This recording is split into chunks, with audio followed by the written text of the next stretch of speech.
Duka dalam dirasakan Yusraini Nasution dan keluarga. Anaknya Ibrahim meninggal dunia karena diduga mengalami perundungan dan penganiayaan oleh kakak kelasnya. Yusraini bercerita, satu hari korban menangis karena badannya sakit saat sepulang sekolah. Dia mengaku dipukul oleh temannya di lingkungan dekat rumahnya di kawasan Jalan Tengah, Kelurahan Masjid, Kecamatan Medan Kota. Ibu korban mengaku perundungan yang dialami sang anak telah terjadi beberapa kali. Terakhir, sang anak mengalami sakit usai mengaku dipukul oleh temannya. Sempat dibawa ke rumah sakit, tapi nyawa korban tak tertolong. Dia sambil nangis, "Mak, ini dipukul ini, Mak." Gitu. Oh iya, dia itu peluklah dari karena dia nangis kan. Sampai pucat mukanya gitu. Sampai menahan sakit kali. Malamnya Baim demam tinggi, panas dingin badannya 2 hari itu. Pas Baim meninggal nampak itu biru-biru gitu, di badannya keluar semua. Lihat Itu di bagian mana? Badan, kepala? sini, kepala pun ada di sini, di badannya sini memar-memar gitu. Namun pihak sekolah membantah jika perundungan dilakukan oleh siswa mereka dan tidak terjadi di lingkungan sekolah. Pihak sekolah berharap kasus yang sedang ditangani polisi ini dapat segera terungkap. Kejadian pembulian tersebut bukan terjadi di sekolah. Saya tidak tahu kejadian tersebut terjadi di mana, kapan, dan siapa pelakunya. Yang pasti, pelakunya bukan siswa saya. Saya berharap pihak kepolisian bisa cepat menangani kasus ini. Polisi pun masih mendalami dugaan perundungan tersebut. Sebanyak 12 saksi sudah dimintai keterangan terkait kasus ini. Yang jelas sudah kita tangani kasus tersebut, ya sudah ada sekitar 12 orang saksi yang sudah kita ambil keterangan, ya, dan ini masih dalam pendalaman, ya, karena ini memang diduga pelakunya juga masih kita sesuaikan dengan aturan-aturan yang ada, bahwa memang apakah pelaku ini bisa bertanggung jawab, ya, sesuai dengan usia mereka terhadap perbuatan yang dilakukan. Tak hanya itu, saat ini polisi juga masih menunggu hasil visum untuk memastikan penyebab kematian korban. Tim Liputan, Kompas TV, Medan, Sumatera Utara. Saudara, kita bahas soal perundungan ini bersama ibu dari korban perundungan dengan Ibu Yusraini Nasution dan juga ada Kepala Dinas Pendidikan Kota Medan Laksamana Putra Siregar. Ibu Yusraini, selamat pagi. Pak Putra, selamat pagi. Selamat pagi. Ya, Bu Selamat Yusraini, pagi, Pak. selain kami ingin berterima kasih, Ibu sudah bersedia untuk meluangkan waktu pagi hari ini. Kami juga kembali mengucapkan turut berduka cita sedalam-dalamnya dan doa terbaik mengiringi kepergian putra Ibu tentunya. Iya, Pak. Bu Yusraini, jadi cerita atau kronologis sebelum putra Ibu Baim waktu itu akhirnya meninggal dunia itu seperti apa, Bu? Terkait dengan keluhan-keluhan yang ia sampaikan terkait dengan dugaan aksi bullying ini. Silakan, Bu. Iya. Awalnya Baim tuh pulang sekolah hari Rabu tanggal 21 Juni, Pak. Pulang sekolah dia datang ke tempat saya jualan samping Masjid Raya. Sambil nangis dia. "Mak, Baim dipukul sini, Mak," katanya gitu. "Di mana, Nak?" "Pulang sekolah," katanya gitu. Ya udah, Ibu peluk aja lah Baim ini. "Udah, Nak, nanti Mama bilang aja mau itu." Ibu bilang gitu. Ya memang sorenya Ibu bilang, sama itu, sama apa yang dibilang si Baim ini kan, karena kan gak jauh juga dari rumah. Oh, langsung disamperin ya? Baim tuh pulang sekolah dia setengah 12 dia, lewat dia pulangnya. Makan di tempat Ibu. Udah itu pulang dia setengah 2 tapi rumah karena ayahnya nggak di rumah. Sampai setengah 2 lah dia pulang baru di rumah, ayahnya kan nggak di rumah, jadi dia nunggu ayahnya lah. Udah gitu Ibu pulang sore, Ibu bilang sama yang itu, Tadi anak uak mukul si Baim. Ibu bilang, mana ada kata anak itu. Kalau enggak ada lah kamu memukul si Baim, mana lah mungkin dibilangnya kau. Ibu bilang gitu. Enggak ada kata anak itu. Ya udahlah kata ayah anak itu. Nanti aja aku bilangin sama dia katanya. Ya udah, pulang kami. Malamnya Baim demam. Demam tinggi dia sampai 2 hari.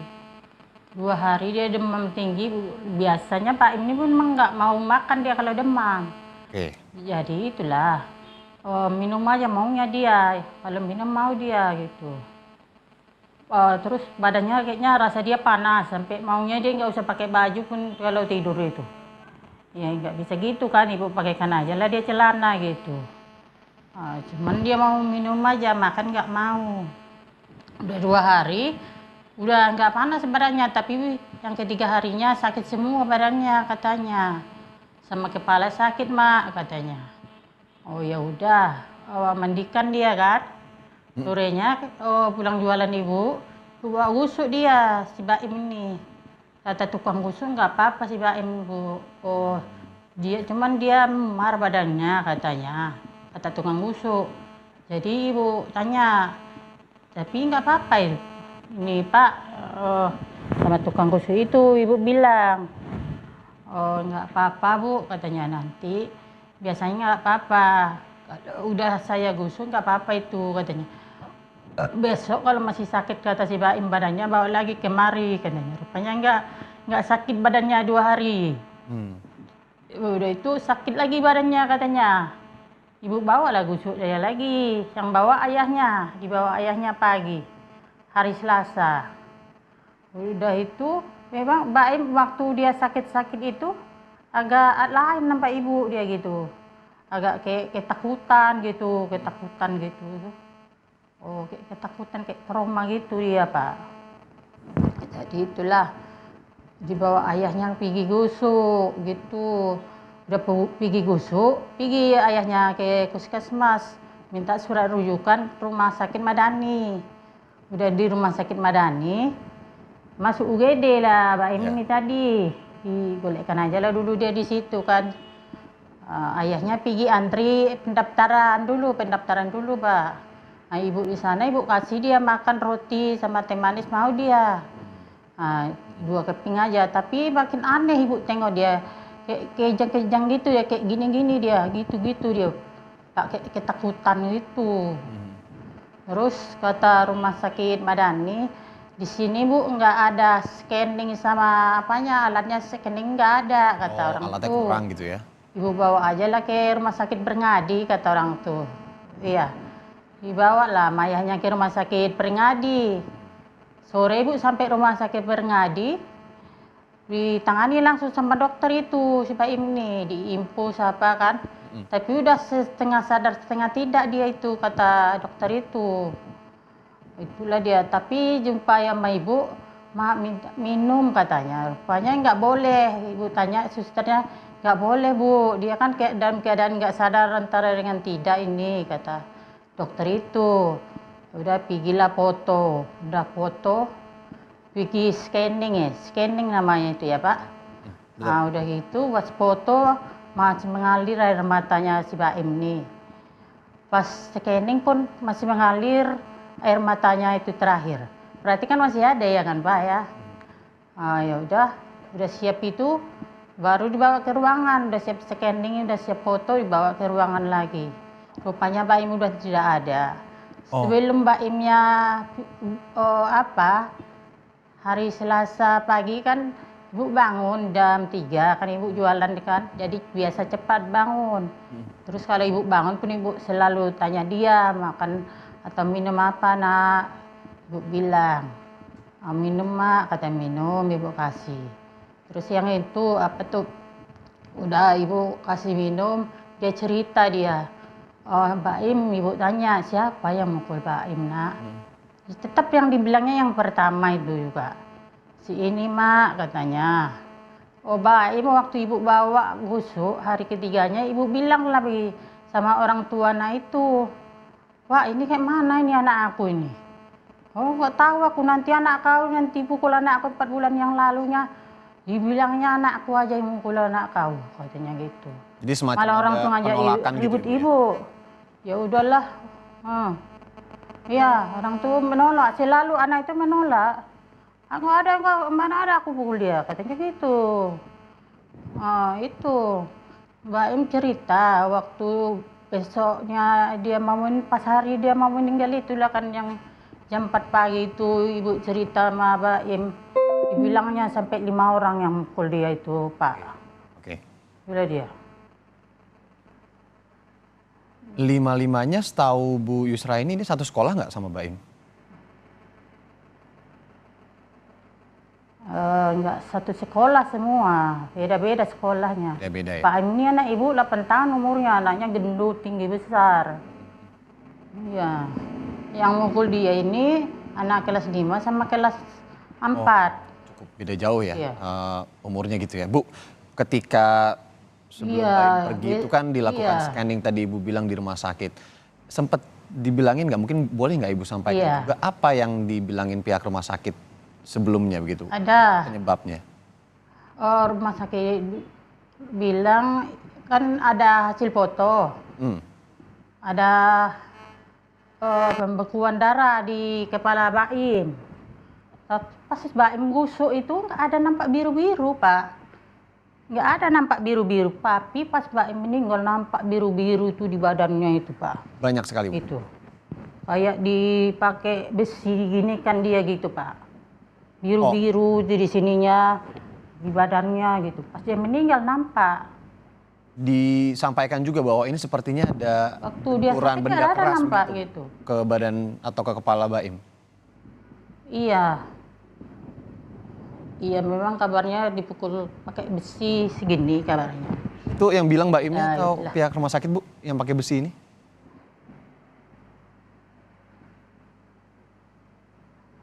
Ada yang nampak. Gitu. Ada yang bilang. Oke. Dia enggak nampak yang dia apa enggaknya memukul. Gitu. Mungkin pokoknya dia dipukul pakai benda keras itu ya kan, Pak. Masa sampai pendarahan membeku otaknya itu. Hanya sampai meninggal, keluar biru-biru dah. Begitu apa, meninggal bayi keluaran gitu. Biru-biru di badannya itu. Pas sakit nggak ada nampak biru-biru. Pas sakit, pas diurut itu juga belum nampak gitu Bu ya, belum kelihatan ya. Oke.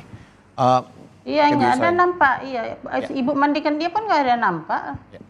Nanti kita balik ke Bu Yusra ini dulu. Cuman katanya badannya sakit, kepalanya sakit gitu. Ya.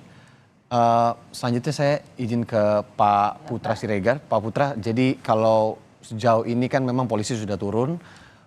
Informasi terakhir ada 12 orang atau anak gitu ya yang diperiksa, yang diselidiki. Sekolah sudah menyangkal bahwa itu bukan siswa mereka dan tidak terjadi di lingkungan sekolah. Kalau Dinas Pendidikan sendiri Ya. sejauh ini punya informasi apa Pak Putra terkait dengan kasus ini? Apa yang sudah diselidiki dan tengah diselidiki? Ya, tentunya pada saat kejadian, pertama kami turut berduka cita Bu Yusra ini atas kejadian yang dialami oleh almarhum Ananda Ibrahim, Baim, dan tentunya kita sangat menyesalkan ya bisa terjadi Iya. hal-hal seperti Meninggal itu. nggak menyangka, Pak. Nah, informasi yang Sampai 5 orang Kami- Pak, yang dibilang Baim itu.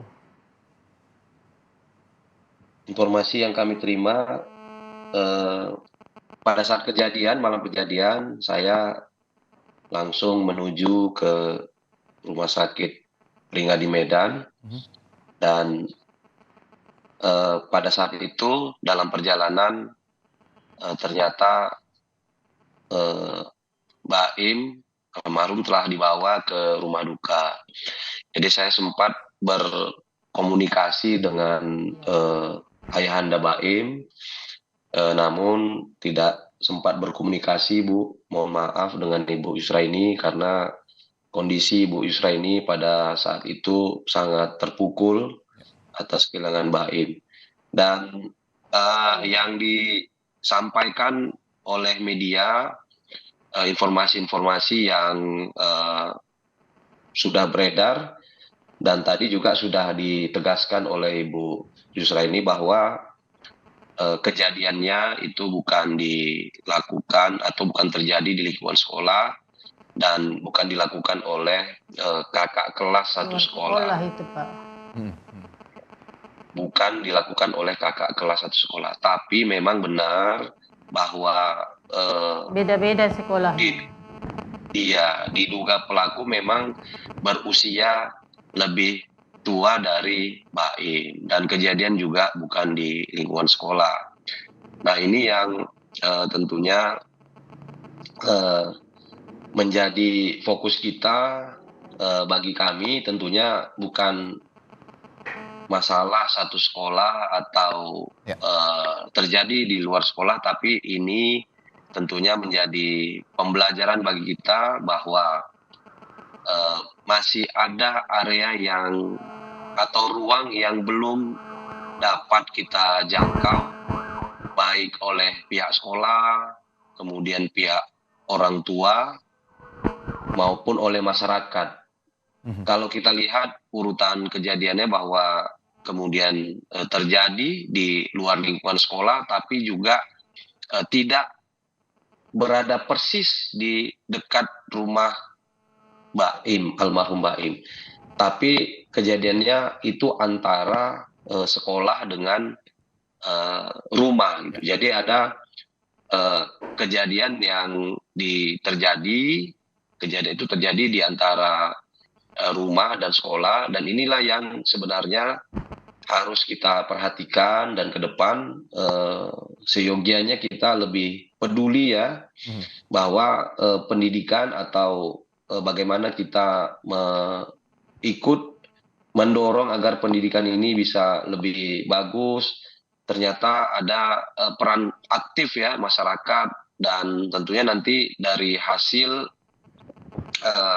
penyelidikan dari pihak kepolisian tentu ada orang-orang yang menyaksikan ya, seperti yang disampaikan oleh Ibu Yusriani, Ibu almarhum, Ibu korban, bahwa sebenarnya ada saksi-saksi yang menyaksikan itu, tapi kemudian bisa tetap terjadi,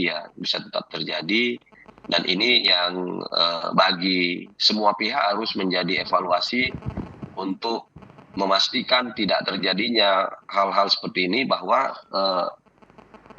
keluarga dan pihak sekolah juga belum cukup untuk memastikan tidak terjadinya hal-hal yang demikian lagi. Masyarakat juga harus berperan aktif ya, masyarakat harus lebih peka, lebih peduli terhadap hal-hal yang mungkin disaksikan ya dan dialami oleh masyarakat. Ini lebih peka, lebih peduli, sehingga bisa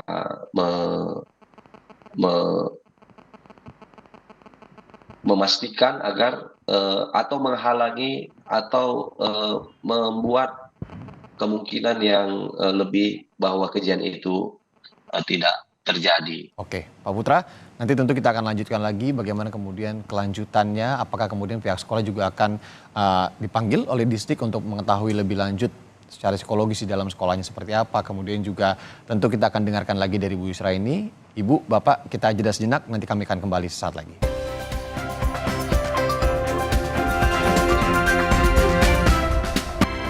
Kita masih terhubung dengan Ibu Yusraini Nasution, ibu dari korban perundungan, dugaan perundungan yang kemudian menyebabkan meninggal dunia, dan juga ada Kepala Dinas Pendidikan Kota Medan, Laksamana Putra Siregar. Saya kembali sedikit ke Pak Putra. Telepon, Bang.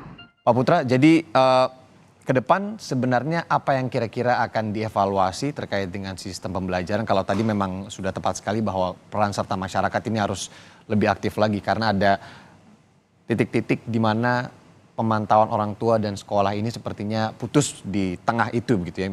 Kita bilang misalkan di perjalanan antara sekolah dan rumah misalkan. Tapi kalau dari Dinas Pendidikan sendiri, apa langkah-langkah konkret yang bisa dilakukan untuk mengantisipasi hal-hal semacam ini ke depannya terjadi lagi, Pak?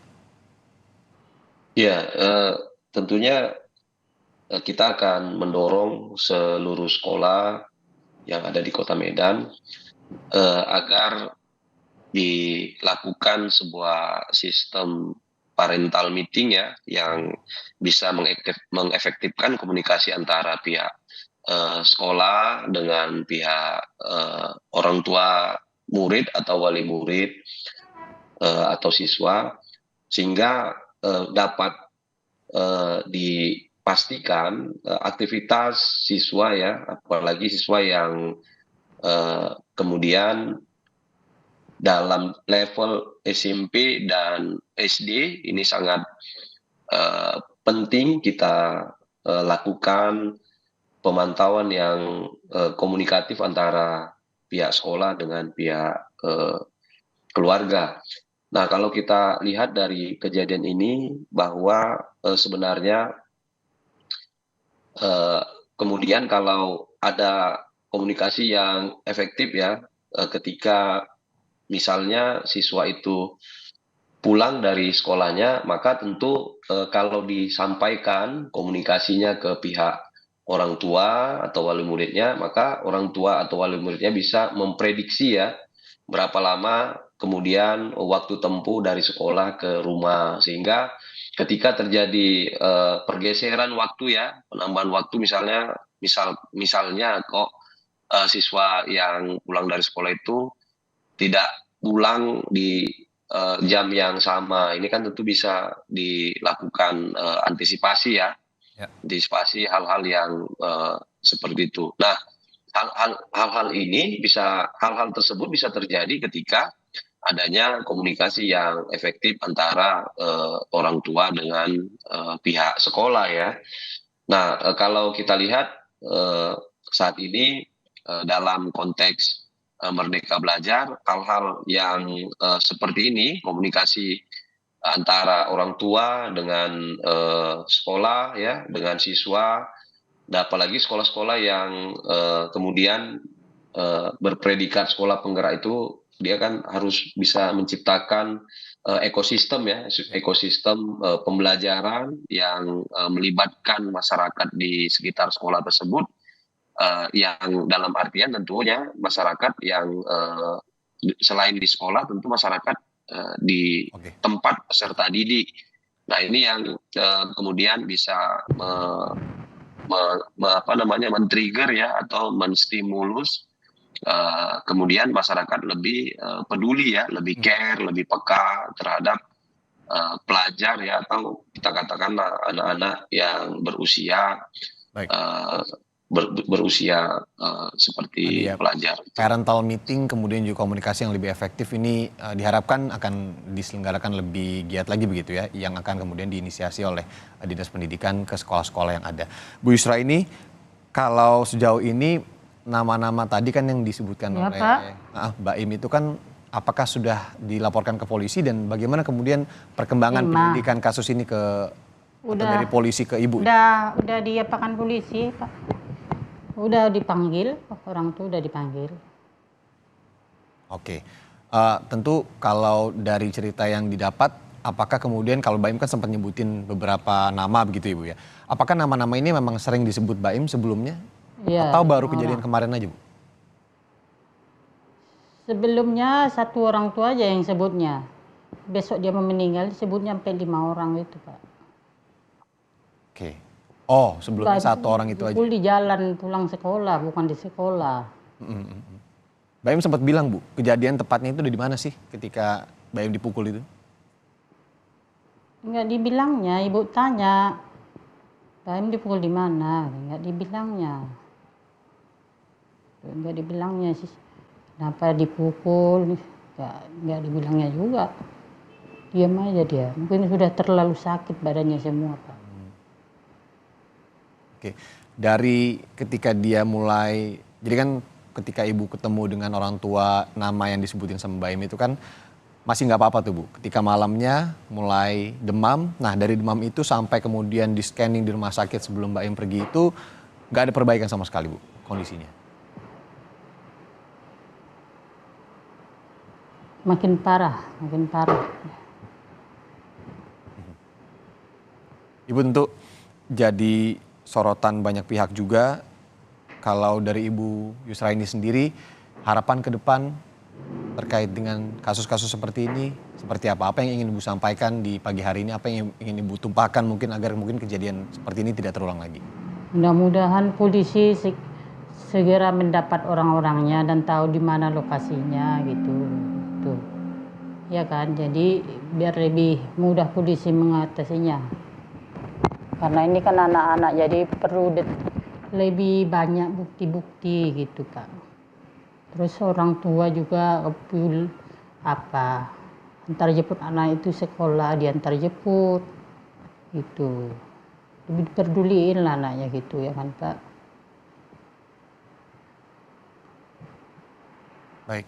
Baik Ibu.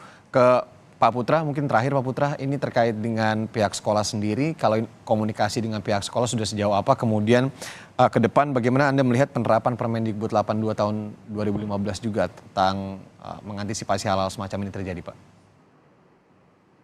Ya, tentunya dengan pihak sekolah kita sudah melakukan komunikasi ya pada saat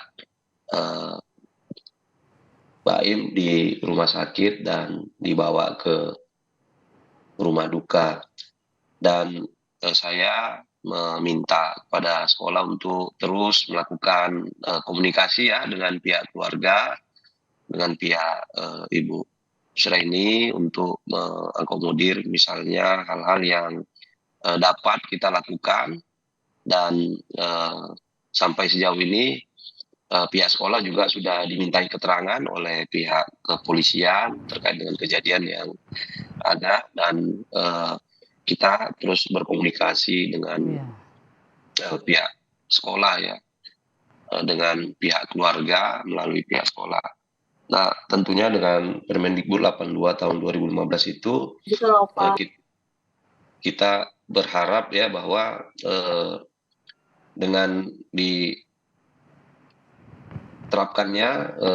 Permendikbud itu, dan ini tentunya akan menjadi pembelajaran ya bagi kita semua, dan tentunya harapan kita ya dengan semakin pekanya, semakin pedulinya masyarakat ya, ini peran serta masyarakat, tentunya kita meminta agar lebih aktif dan lebih bisa dilakukan ya.